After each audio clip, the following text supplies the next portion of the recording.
Tinha eu 14 anos de idade quando meu pai me chamou. Quando meu pai me chamou, perguntou se eu não queria estudar filosofia, medicina ou engenharia. Tinha eu que ser doutor,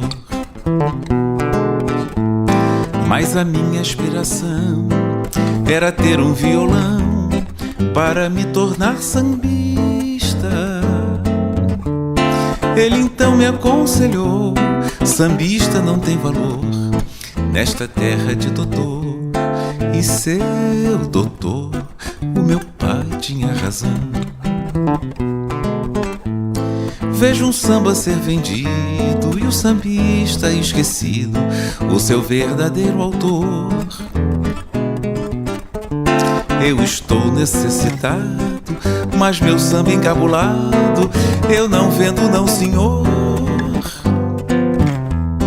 Tinha eu 14 anos de idade quando meu pai me chamou.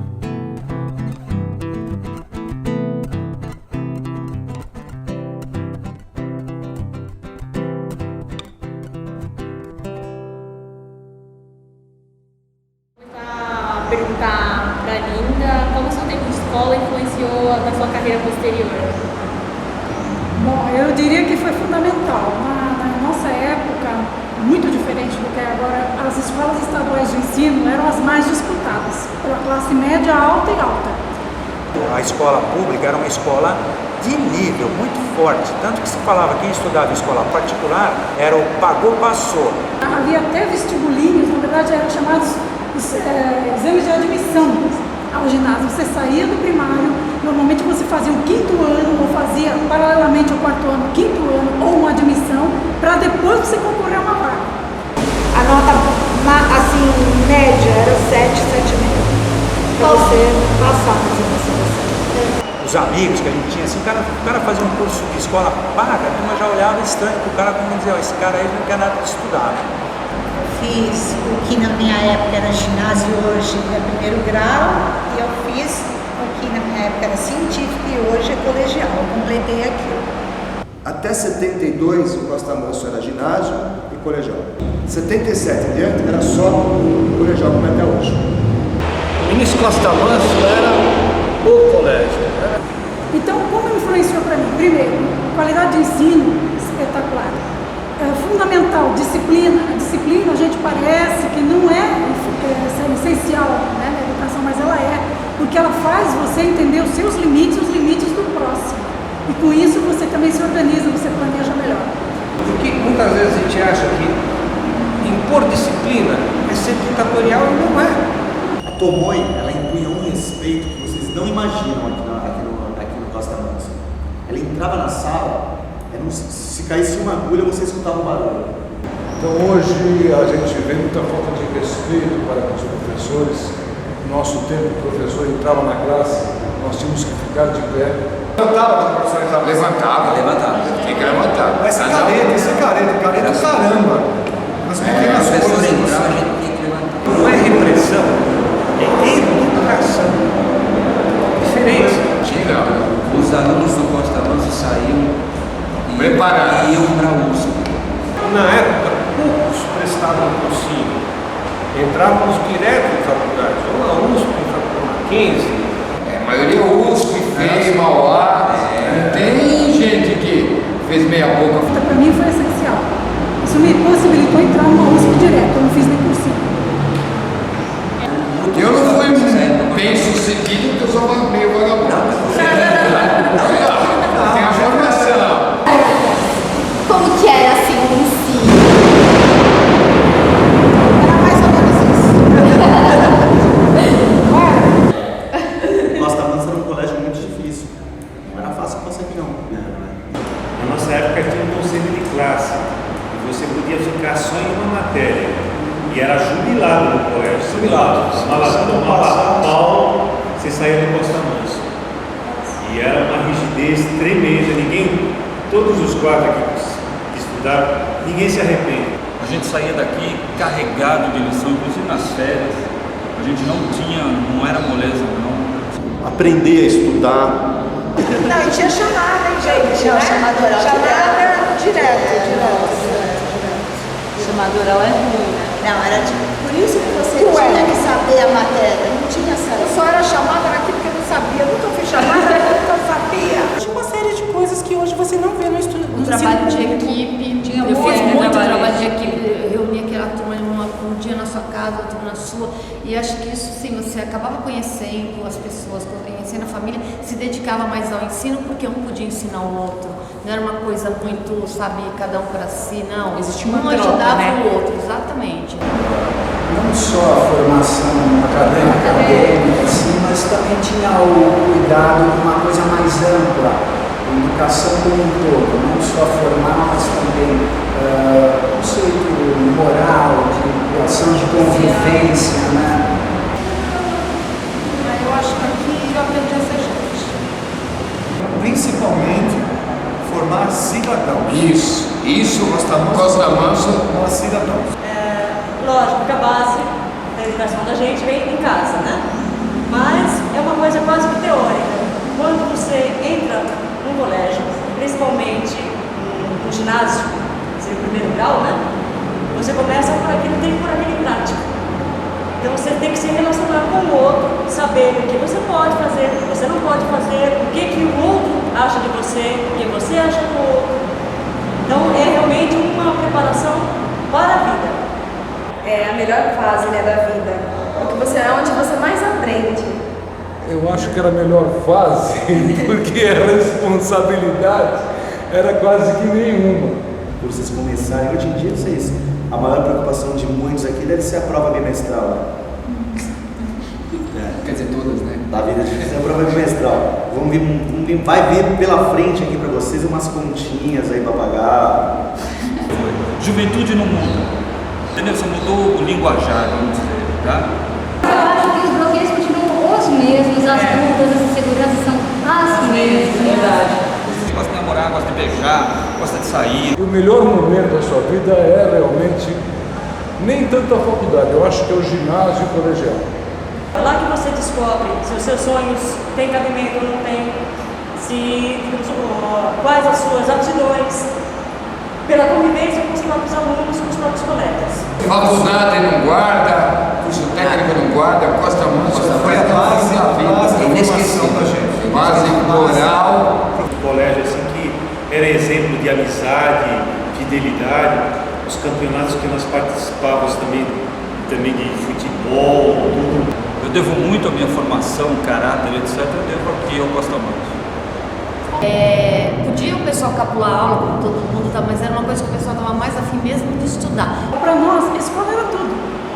Nós não tínhamos, como hoje, todos esse acesso à diversão, comunicação. Televisão era o meio, mas não era como era a escola. A escola centralizava não só a educação, como também diversas atividades, principalmente esportivas e sociais.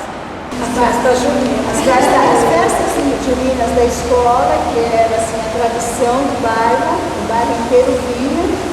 Os bailinhos, né? Onde a gente se encontrava era aqui, e as festinhas era assim, a gente vinha de sábado na escola para encontrar todo mundo e para saber onde é que era a festa daquela noite. Eram feitos na sala das casas, para no máximo ali 20 pessoas, 30 pessoas. E o pessoal naquela época curtia muito teatro. Cinema e teatro a gente não perdia, né, cara? Porque é uma coisa muito aflorada, no sentido de acompanhar a cultura crescendo. Comigo foi o seguinte, eu estudei aqui de 64 a 69, a coisa que eu mais gostava de fazer era capular a aula para ensaiar. Eu capulava a aula, principalmente nas aulas da Irene de matemática, e ensaiava. Isso é terrível. Ficava tocando guitarra. Matava muita aula para ir pro cinema. Sim. Cine Lumière era uma constante na vagabundagem. De vez em quando meu pai vinha ver se eu estava na escola militar, ele ia lá e descobriu onde a gente ensaiava, era uma confusão. Naquele momento existia um pouco dessa mentalidade de que a escola era uma coisa antiga. O Caetano falava isso numa música, né? Ela toma uma Coca-Cola, eu nunca mais fui à escola. O Lulu Santos falou mais pra cá também, né? Faltava abandonar a velha escola, então a gente pegou um pouco esse movimento. Mas a gente levou a sério, assim, lá pra frente a gente resolveu estudar. Não dá pra ver. Hoje eu sou formado, sou arquiteto, todos eles são formados. Agora, um detalhe, na época que eu tocava eu era garoto, eu tinha 17 anos. E hoje a gente ainda toca, eu tô com 55 e o meu filho faz parte da nossa banda aqui. Olha que legal. Tem 16? A gente, né, depois de tanto tempo, a gente continua fazendo as mesmas coisas. Né? Eu gostava de jogar bola. Isso aqui é A minha turma acho que foi pioneira no aspecto do esporte com relação ao vôlei.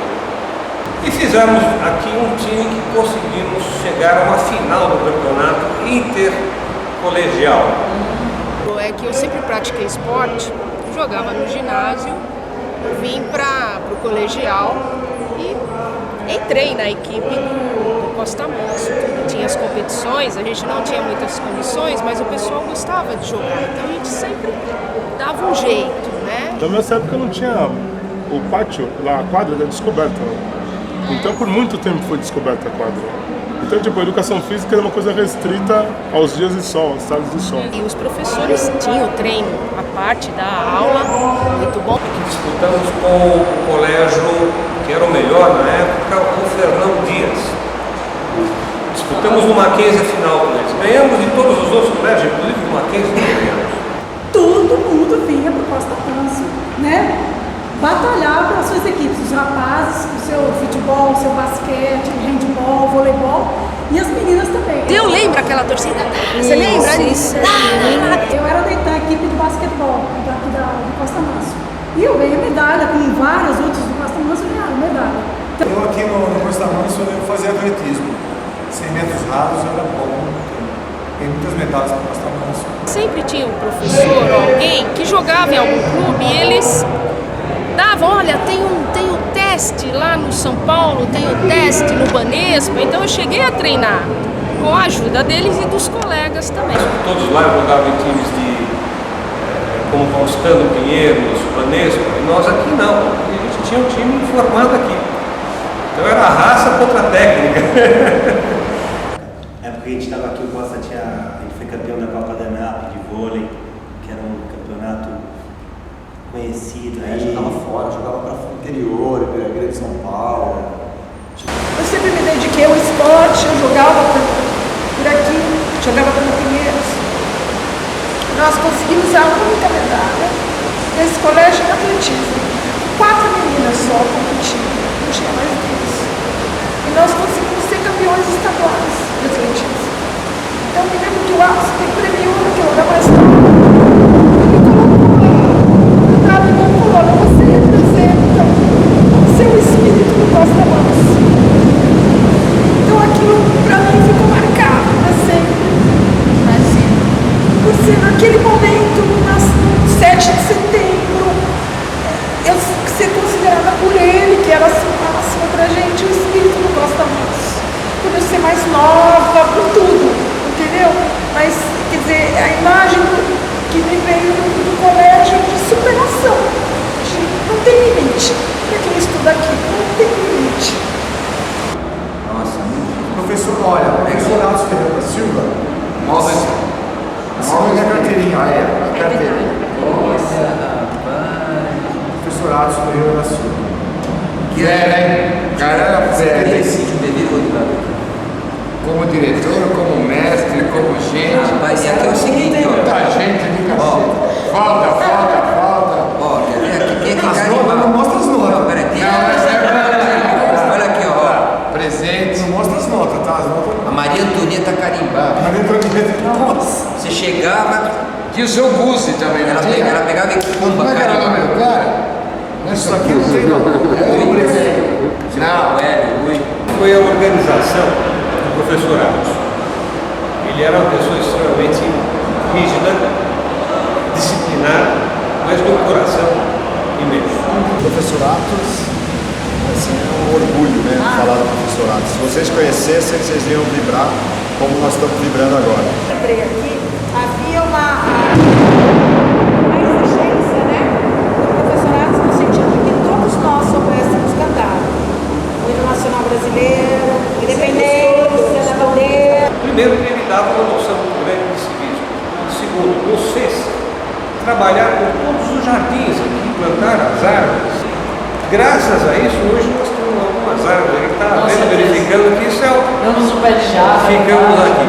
Ele dava uma advertência verbal e aí ele mandava você limpar a diretoria. Uma pessoa que marcou tremendamente, sabe, um nível muito bom, muito humano e ao mesmo tempo bastante rígido, entende? Mas ele não era autoritário, mas ele se fazia respeitar. Era um educador. Ele transmitia para nós exatamente o que você falou: respeito, educação, civismo. Tinha um problema de família e o pessoal querendo ajudar, angariou fundos para ajudar ele no tratamento de um parente, um filho no caso, né? E ele, por ser uma pessoa tão diferente do que a gente vê hoje em dia, ele devolveu o dinheiro para os alunos e ainda pediu para inscrever nas cadernetas, né, os funcionários da secretaria, agradecendo a intenção e pedindo desculpa aos pais dos alunos pela vida pessoal dele ter atingido os alunos, o que é uma coisa marcante, né? Porque hoje em dia seria totalmente diferente as coisas. Acho que é uma coisa que marcou. Eu tenho essa caderneta ainda até hoje com essas anotações. Também foi um episódio triste que foi a morte do filho do professor Atos. Vocês lembram disso? Teve a reunião no pátio, todo mundo ali, aí sai em caravana todo mundo até a igreja em cima, onde foi São Gabriel. E também foi um fato muito marcante. O choque que marcou muito ele também, né? Foi marcante para o professor Atos, mas ele não deixou a peteca cair. Ele me esmoreceu, continuou firme, conduzindo a gente. Era assim, uma pessoa fora do comum, era um exemplo de ser humano. Eu tive a oportunidade pessoal dele me dar uma força quando uma vez eu fui para a segunda época em uma matéria só, tinha passado por todas, e meio ponto, era uma nota alta que eu precisava, eu ia ser reprovada e ele fez de tudo para conseguir. Na época não tinha DP. Ele foi até a Secretaria da Educação, tentou tudo, nem conseguiu. Mas ele conseguiu criar dentro de mim assim, um conforto de uma situação que foi muito desagradável, muito... Assim, a professora sacaneou mesmo, né? Então ele trouxe essa realidade de que a gente sempre tem que seguir em frente, não pode deixar alguma pessoa, alguma coisa de segurar na vida. Que o teu objetivo e o teu foco tem que ser sempre maior do que qualquer empecilho, né? Ele tinha cada um dos alunos como se fossem filhos dele. Aquela conversa que o pai tinha com o filho em casa, ele sentava e conversava. Uma vez ele deu uma dura na nossa classe e a classe ficou quieta. Ele falou assim: eu sei que vocês têm um vulcão dentro de vocês e que vocês são como aquela efervescência causada pelo pisar quando os caras estão fazendo vinho, que o vinho fica fervendo embaixo. Vocês são essa força. E isso nunca saiu da minha cabeça.